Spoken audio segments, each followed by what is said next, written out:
बिस्मिल्लाहिर्रहमानिर्रहीम। अस्सलाम वालेकुम।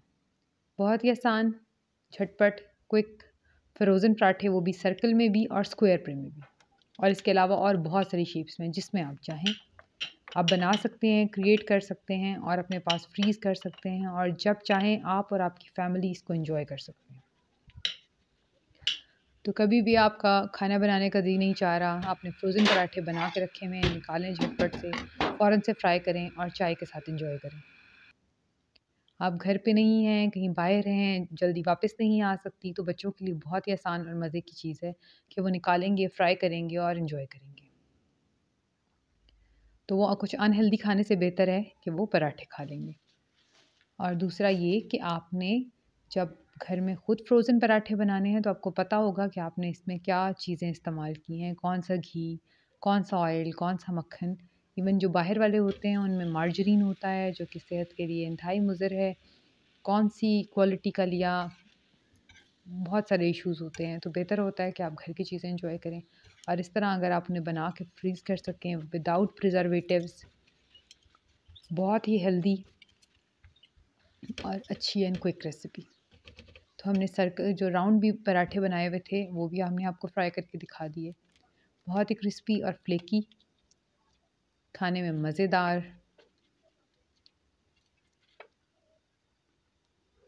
आप इन्हें ज़रूर एंजॉय करेंगे।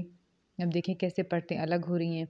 और अभी हम स्टार्ट करते हैं। सबसे पहले हम इसकी डो बना लेंगे, जिसके लिए हम तकरीबन आधा किलो फ़ाइन आटा ले लेंगे। उसमें 1 टेबलस्पून चीनी, 3 टेबलस्पून खुश्क दूध और हाफ़ टी स्पून नमक। इन सबको अच्छे से मिक्स कर लेंगे। नमक आप अपने हिसाब से कम या ज़्यादा कर सकते हैं। इनको मिक्स करके थोड़ा-थोड़ा करके पानी डालेंगे और इसको अच्छे से गूँध लेंगे। जब हमारी डो गूँध के रेडी हो जाएगी, तो हम तकरीबन इसे आधे घंटे से 1 घंटे तक रेस्ट के लिए छोड़ देंगे। जब आटे को रेस्ट आ जाएगा, तो हम इसके पेड़े बनाएंगे। आटे को रेस्ट आ चुका है, अब हम इसके पेड़े बनाएंगे, और पेड़े बनाने के बाद अगेन हम इसे रेस्ट पे छोड़ देंगे। तकरीबन आधा किलो से हमारे 10 से 12 तक पेड़े बन जाएंगे। साइज़ पे डिपेंड करता है कि आप कितना बड़ा पराठा बनाना चाहते हैं। तो हमने इसके सारे पेड़े बना लिए।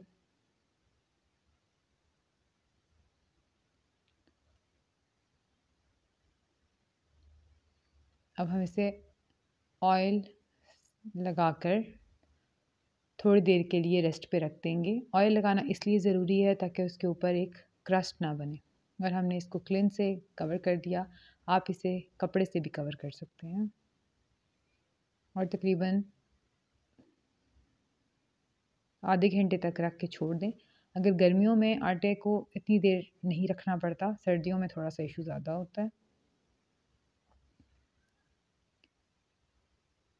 हमने सबसे पहले एक पेड़े को लेकर अच्छी तरह स्प्रेड कर लिया। अब हम इसे पेड़े की शेप दे लेंगे दोबारा।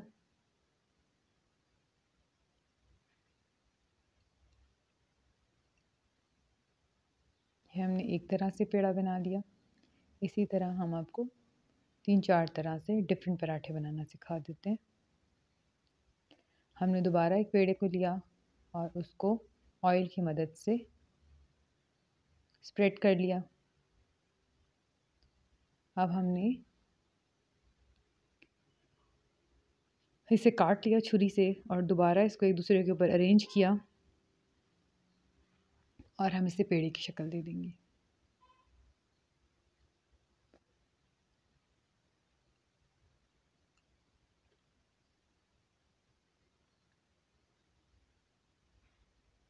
इसी तरह हम अपने नेक्स्ट वाले पेड़े को भी ऑयल लगा के अच्छे से स्प्रेड करेंगे। जब उसकी एक रोटी बन जाएगी, तो हम उस पर दोबारा ऑयल लगाकर और उसको भी शेप दे लेंगे।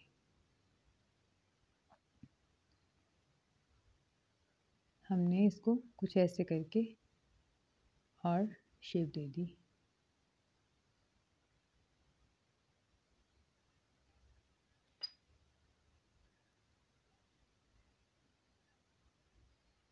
अब हम अपने एक और पेड़े को शेप देंगे। आपने देखा कि मैंने आपको डिफरेंट तरह से फोल्डिंग सिखाई। इन सब तरह की फ़ोल्डिंग से आप इसको बनाकर फ्रीज़र में रख सकते हैं और एंजॉय कर सकते हैं। अब हमारा चकोर पराठा आ गया। चकोर पराठे का प्रोसीजर थोड़ा सा डिफरेंट है। हमने इस पे ऑयल स्प्रेड किया। ऑयल स्प्रेड करने के बाद हमने इस पे ड्राई मैदा स्प्रेड किया और इसको हमने फोल्ड दे दिए और ये हमारा स्क्वायर पराठा आ गया। स्क्वायर पराठे का पेड़ा आ गया। अब हम अपने सारे पराठों को बनाने से पहले एक और शेप देंगे। हमने पराठे को लंबे लंबे कट्स लगा लिए और इसको हम दोबारा ऑयल लगाएंगे अच्छी तरह और इसको फिर पेड़े की शेप दे देंगे। तो ये कुछ ऐसे हो गया। तो हम इन सबको बेल लेंगे।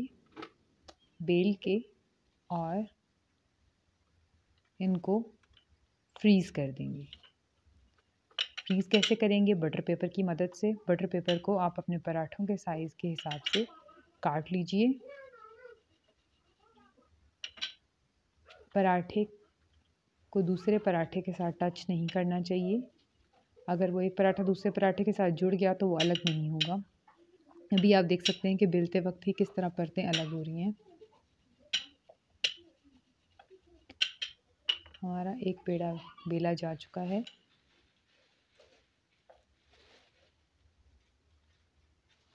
दूसरे वाले को भी हम बेल लेंगे और इसी तरह सारों को बेलकर हम उन्हें बटर पेपर के ऊपर रख देंगे।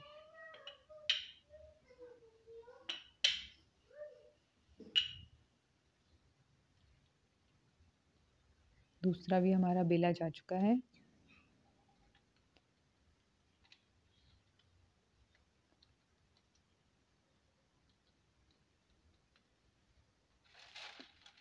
अब हम इसके ऊपर बटर पेपर रखेंगे।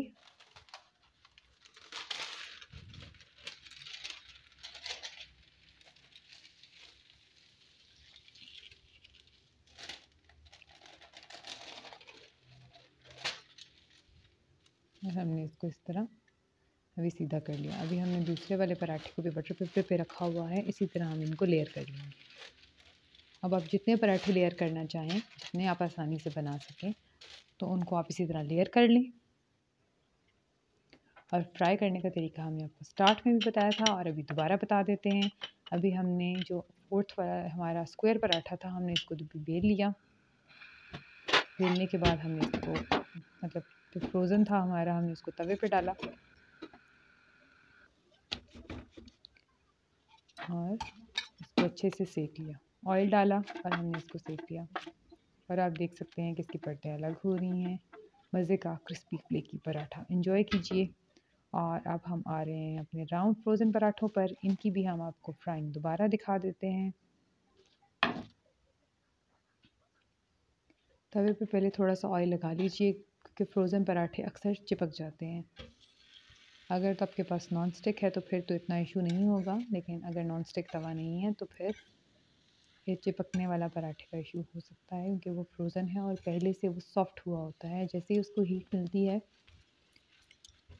तो उसके साथ वो चिपक सकता है उस पर तवे पे। तो अगर आप हल्का सा ऑयल लगा लेंगे तो बिल्कुल नहीं चिपकेगा। तो ये देखिए बहुत मज़े का हमारे पराठे फ्राई हो गए। इन्हें मलाई के साथ, क्रीम के साथ, अचार के साथ, किसी भी सालन के साथ एंजॉय कीजिए और कमेंट्स में अपना फीडबैक ज़रूर दीजिएगा। Thank you. अल्लाह हाफ़िज़।